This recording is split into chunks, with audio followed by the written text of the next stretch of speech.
This presentation was prepared for actually for another meetup in Odessa, the Blockchain Incredible Party, a few weeks ago. But since I know that that Lucas really loves ICOs, I really wanted to present it also here as a gift. The title of the presentation. Okay, I am Giacomo Zucco. I am a theoretical physicist. Theoretically, I don't practice. And I worked in Accenture for a few years as a technology consultant.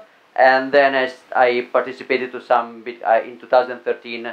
I met Bitcoin, I've seen the light, and so I threw away my career. And I started to work in some Bitcoin project. And in 2015, we started the Blockchain Lab Foundation, now the BHBnetwork company, to do what Mir already explained. My talk is basically entitled, well, the title is this one. How could an ICO be almost legit and not a complete scam? So I think that the question, the first question, of course, is what is an ICO? What is an ICO? A way to define it. Of course, this should be a GIF that moves the eyebrows. It's not funny like this, but imagine it moving the eyebrows.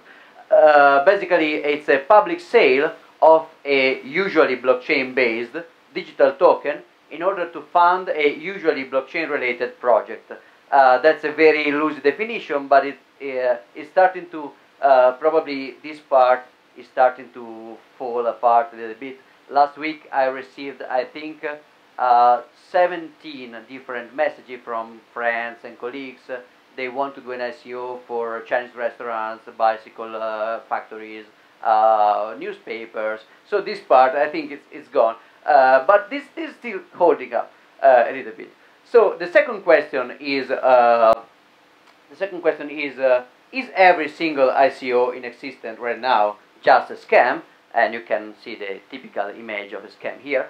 So the answer to this question is basically yes. Thank you. Questions? No, I'm joking. I'm joking. I could do that, but I have more time and I like to talk, so I will go on. It's a joke. Mostly because my previous answer is not entirely true, and because there is another question to ask there. The previous answer was not entirely true because I identified at least two not scam ICOs existing right now. The first one is called Ponzi ICO. It's completely honest. What you see is what you get. They don't, I mean, it's real. The idea is that you give some Ether to the smart contract. Of course, half will go to the creator. You can see it also. The creator is, you know, the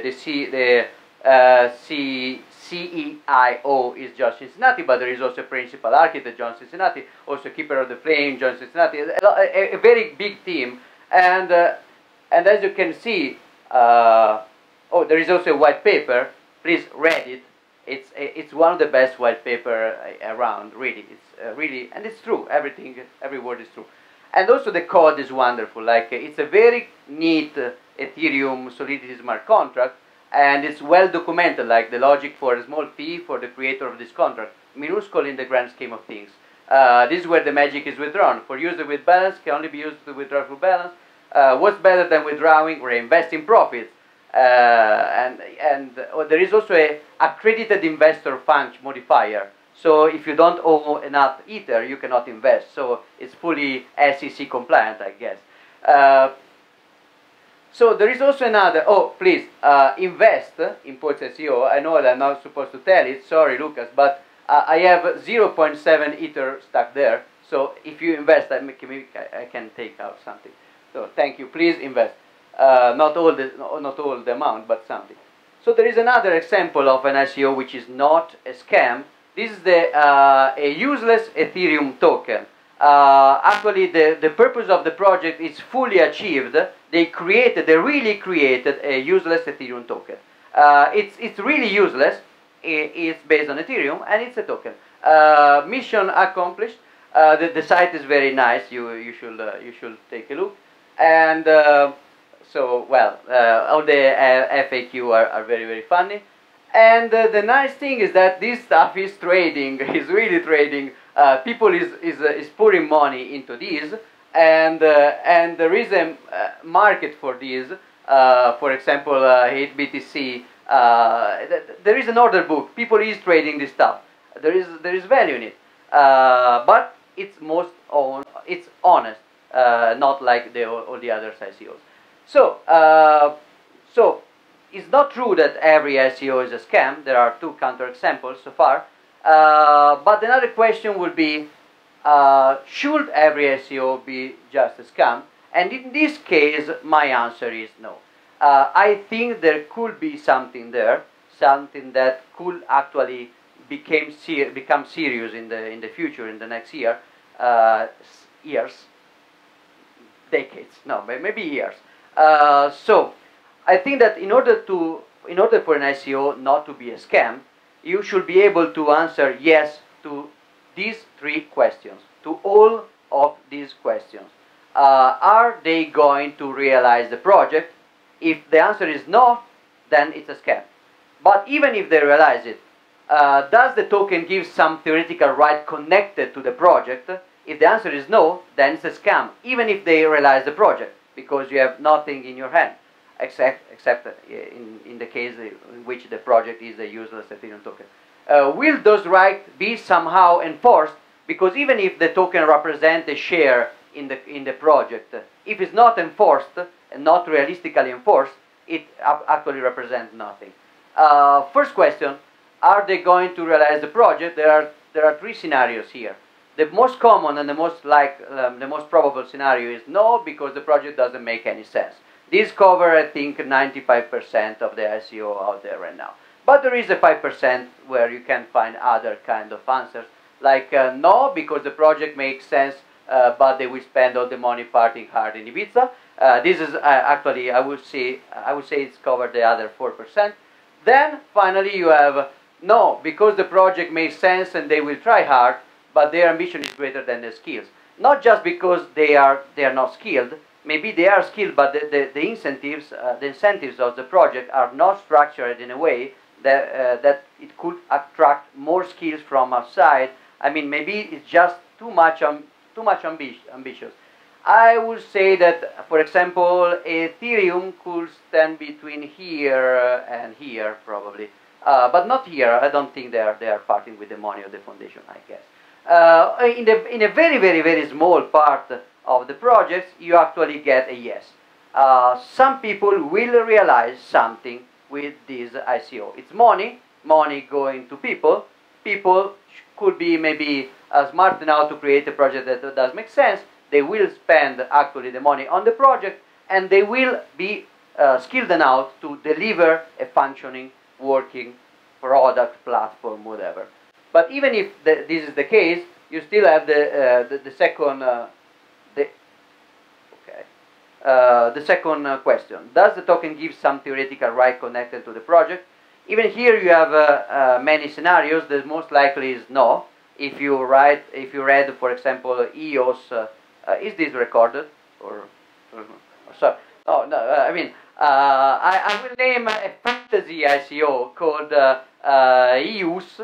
With a U, and in this imaginary ICO, you read the imaginary terms of service, and they tell you that this is not a share in the platform, not a token that will be used on the platform, not a debt that will be repaid. This is like the useless Ethereum token, but a little less explicit. Indeed, the market for this imaginary ICO is way larger than the market for the useless Ethereum token. Because it's not as much explicit. So, other scenario, less probable. Yes, it is a scarce collectible with some emotional connection to the project. This is a value proposition which is fine. Nothing wrong with it. You go to a concert, you get some signature from the singer. It's scarce, and so it has some value on eBay because it is scarce, and it's connected to a concert which was very nice. And so there is an emotional value to that token. And emotional value is economical value. Probably not, this is not what ICO investors think right now they are getting. But if they know that that's what they are getting, there is nothing wrong with this. More difficult, yes, this is practically, they are pre-selling products or service connected with the actual project. This is the concept of an app coin. So I'm going to create a platform, I don't know, a new phone company, and the token represents a minute of airtime in this phone company. This is something that could make sense, but there are some problems with this approach. The first problem is that basically, if in order to give power to the token, you limit your platform in a way that it can only take in or burn this token in order to function, you are creating a very inefficient project. Why? Because basically you are creating a, let's imagine you create an Ethereum smart contract that only uses the Zucco coin, my personal token, in order to function. If somebody takes the same contract, he clone it, and he create another contract that works the same, but without this kind of middle coin, directly with Ether, this will be the same project, the same product, but way more efficient, because it will leverage the network effect of Ether, which is way larger than the network effect of Zucco coin, sadly, for now. The problem is that you can create the same stuff. It will work better with Ethereum, with Ether directly. It will work better with Bitcoin itself, even more better. Paradoxically, it will work better with Visa and dollars. So the thing is that there is no need for that token, and putting that token as a condition in order to use the service, actually you are decreasing the value of the platform, not increasing it. It's possible that nobody will clone. I mean, nobody really cloned Mastercoin, Omni, or Counterparty, or many of these. But it could happen, and if this goes mainstream, it will happen. So there is another idea. You basically pre-sell a discount about the service that you are going to sell. So if my platform will accept Ether, or if I do it in a serious way, will accept Bitcoin, but it will also accept the token as a form of the discount on the price of the service. This is not crippling the platform. This should work better, but there is still a problem. People is buying this stuff thinking that they are buying value in the platform success. So if the platform gains traction, this token should be worth more. But this is not the case with an app coin usually, because basically the more the app coin is used, Peter said, you are betting on velocity of money, basically, and that's true. You are basically the more the platform gains, the more the platform succeeds, the less the cost for the service gets. If you create a very successful phone company, the cost for a minute of airtime will decrease, not increase. So the value of the token that you purchased is actually going down, not up, with the value of the platform itself. And you can play with it in many ways, but basically you are stuck at the same point. You cannot use an app coin in order to really price the value of the platform. There could be some counter example here. For example, if you sell a token that gives you a discount, not in something that will go down in cost with the network effect, but that will go up in cost with the network effect, like a scarce resource, like naming, like a DNS, a naming system.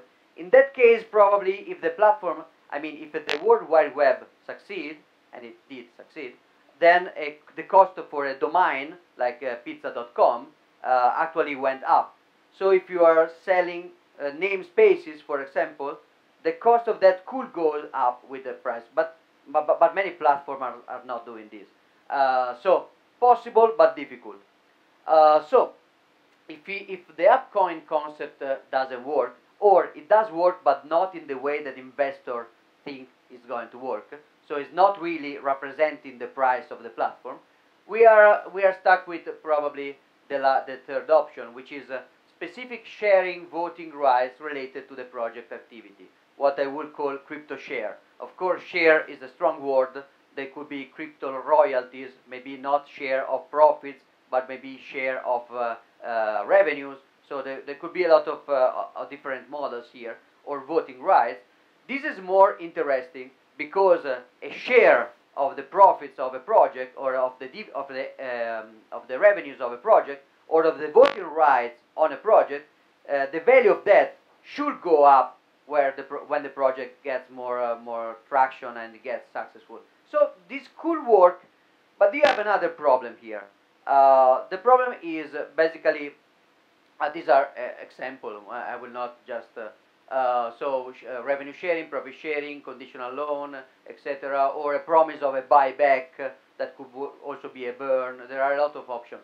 Voting rights, they are interesting because they could be connected with the ICO revenue spending. For example, another ICO that could not be a scam but is not clear yet is this ICO. This is the Lambo ICO. This guy said, I need a Lamborghini, please give me money. If you do, I will give you a token that I will use in order to vote for the color of the Lamborghini.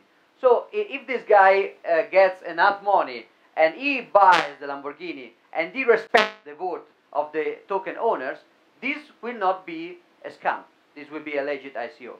And in some way, this is not just voting for the color, but they are also voting for what kind of use they can do of with the revenue of the ICO, like the DAO, right? Didn't work out very well, but okay. The idea was interesting.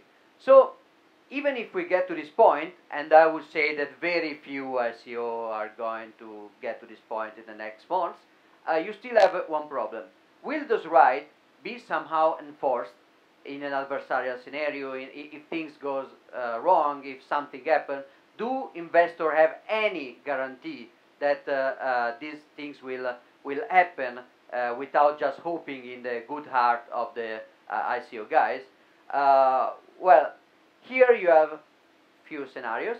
The first scenario is no, the most likely.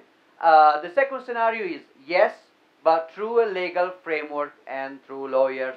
Let's lawyer up and let's take this stuff in a court. You have a problem here because you face basically two sub-scenarios. Are both the project and the right distribution completely legal? So the question is the problem you are going to realize legal, completely legal? In many cases the answer is yes, but is the fact that you are selling unregulated and unlicensed security for this project legal? This is probably not the case most of the time. So if the answer, let's say that the answer is yes, you talked with FINMA, they told you that everything is fine, you are selling securities basically, like any other share or something. The question now is, why did you need an ICO again? If you are just following all the regulation, all the paperwork that you will need for an IPO, in the IPO world, the money going around is actually a little bit more so far than the money, which is impressive, going on in the ICO model. So why aren't you just IPOing if you can do that legally? Why do you need a token at all and not just normal shares? I mean, Bitcoin has born to be censorship resistant and permissionless, but you don't need to be censorship resistant or permissionless when you are just doing something completely regulated. Just go to the website of the stock market and that's all. There are possible answers to this question. I will not drill down on this. Eventually, if you have some question, I can. So the other side, no, my project is illegal or borderline. I mean, I love this kind of projects, and or the project is completely legal, but the purchase of securities, financial security, is strictly unregulated. So in this case, if you don't get back, if the investor doesn't get back any dividend, he cannot really sue anyone. I mean, nobody will stand in a court of law in general. There will be no legal enforcement for something which is completely illegal. So let's try to do on another path. Okay, I will not enforce this right through a legal framework, but I will enforce this right through an autonomous, trustless code. Code is law. So I don't need lawyers. I don't need trials, I don't need courts, because my code is low and it will pay the dividends automatically, like the DAO did. So we have this is a promising path. Interesting stuff could happen here in the next years. This is something that, I mean, that project could actually implement in a good way. We are not there yet, I guess, and this is my opinion. This is strictly my opinion. I could be wrong. Maybe in few months we will see all these conditions satisfied.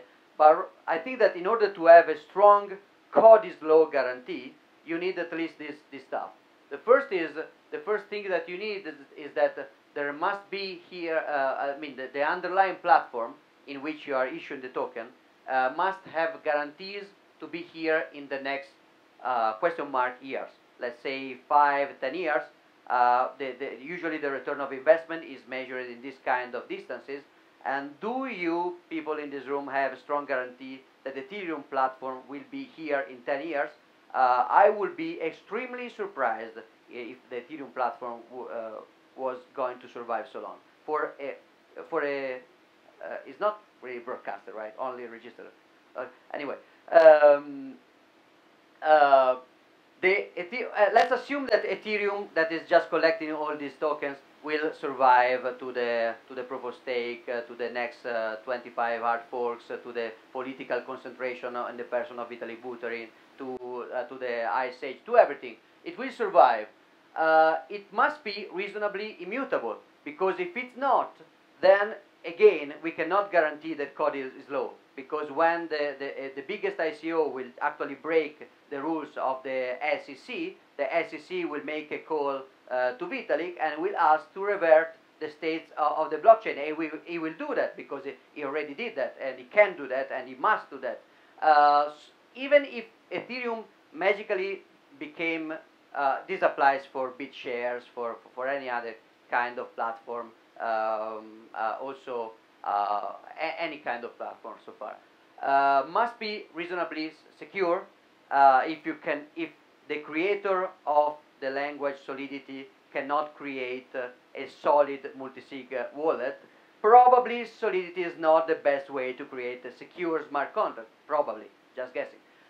Must be reasonably confidential.